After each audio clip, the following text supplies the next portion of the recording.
I am awake. I spent the majority of yesterday asleep. I had a huge headache, which made me basically immobile from about 3 o'clock until 6 a.m. this morning.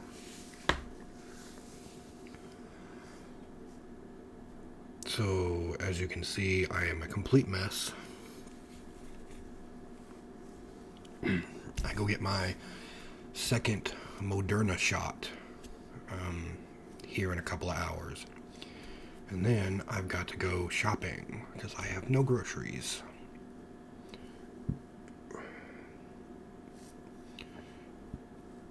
I don't know why I was so tired or why I had a headache that bad. I haven't had a headache that bad in a long time.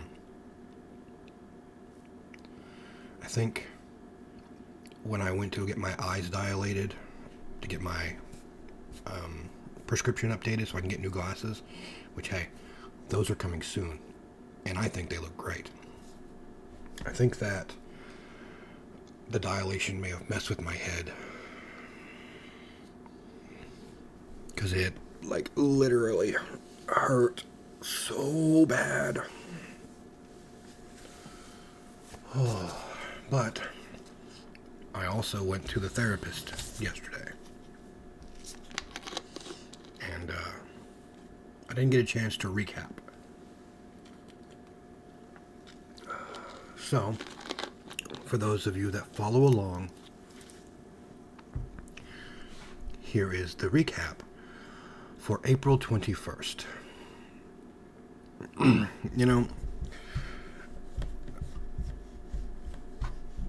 I went in and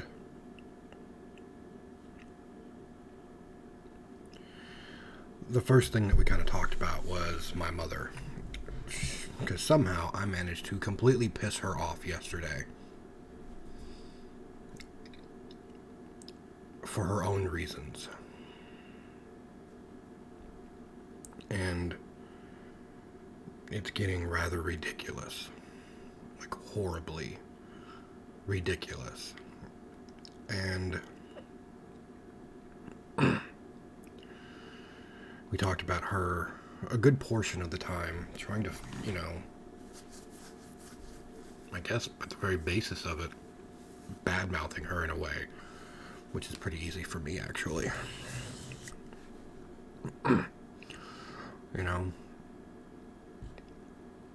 She wanted me to take her dog to the veterinarian, which I said I would, but she wanted to come along, which is difficult.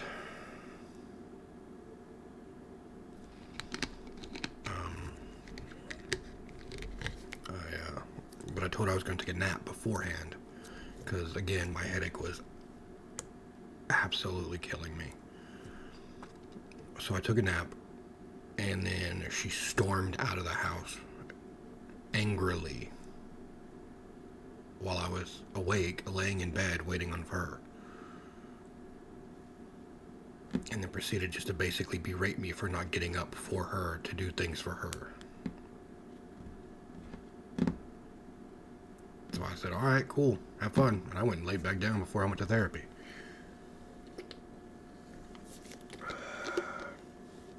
So,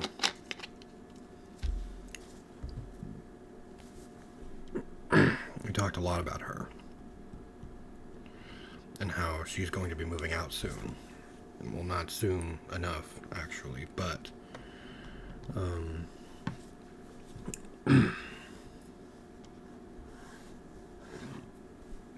as soon as she can, which will be great. I can do so much with that.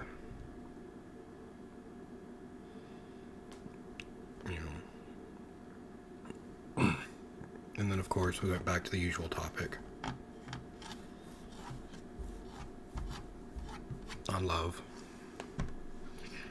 Talked about my interactions with her recently.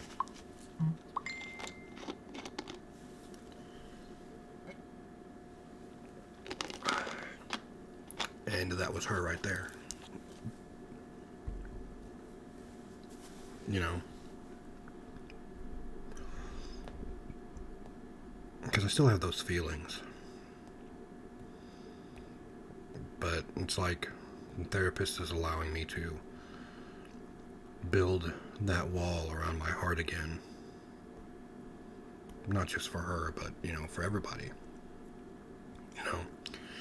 We talked about my trust issues. Oh, but here's a funny part. Here's an absolutely funny part. So the video I made right before this one, if you're paying attention to my videos, was called The Rube Goldberg of Traumas. When I was talking to him about an interaction with love, he made, kind of a joke, about how I should have given her a complicated mess of instructions. And then he was like, what was the name of that sort of complicated machine where a ball would roll into another ball?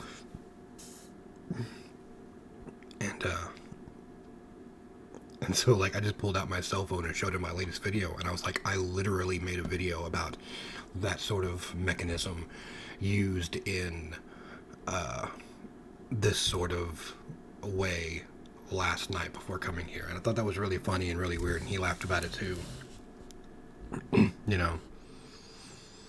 But I laughed. It was really cool. But, I guess I gave him a new theory on how everybody's interconnected through societal bonds, and how somebody else's trauma can actually start your Rube Goldberg of traumas. If you haven't watched the video, you might go check it out. I know it's 20 minutes, but it talks, a bit about some of the trauma that I've dealt with as well that I haven't talked about before in great detail. Those of you that actually want to follow along with whatever mental health progress I'm making.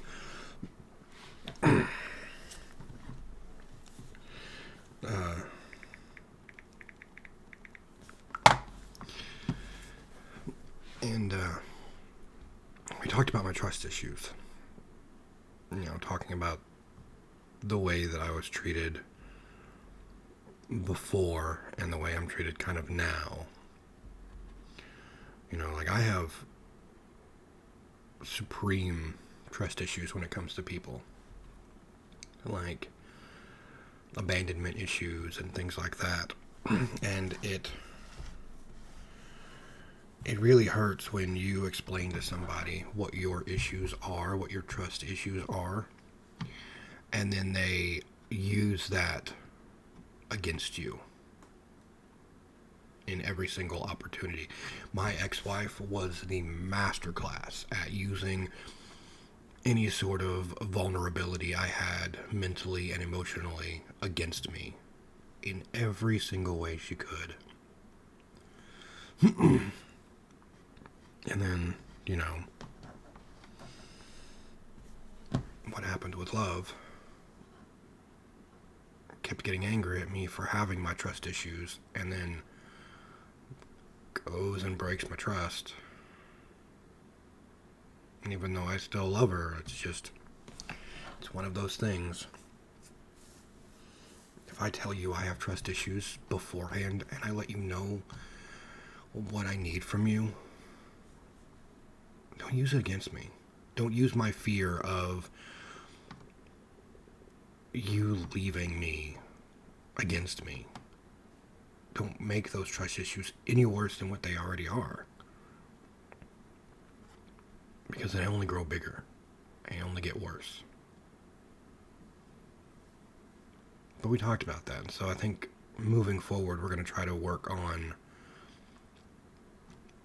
that, or at least hone them down to a respectable place where they aren't so overbearing on my entire relationship, romantic relationship, sort of whatever you want to call it.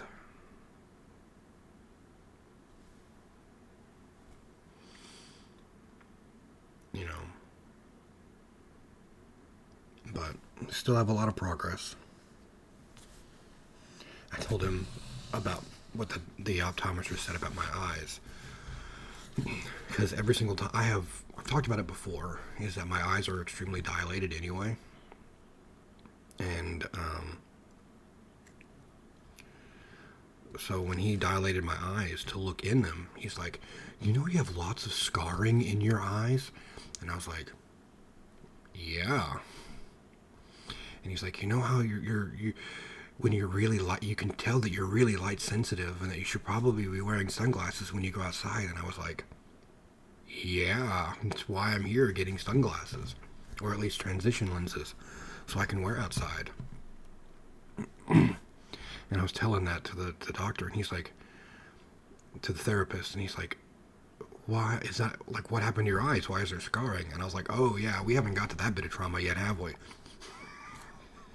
It's like, I've told you quite a bit, but I haven't reached all the way back yet. So there's still a huge well of physical and mental and emotional abuse that I've dealt with my entire life. But I might still do my best to be kind to everyone, because I know what it feels like to not have kindness towards you. To a better world, I guess.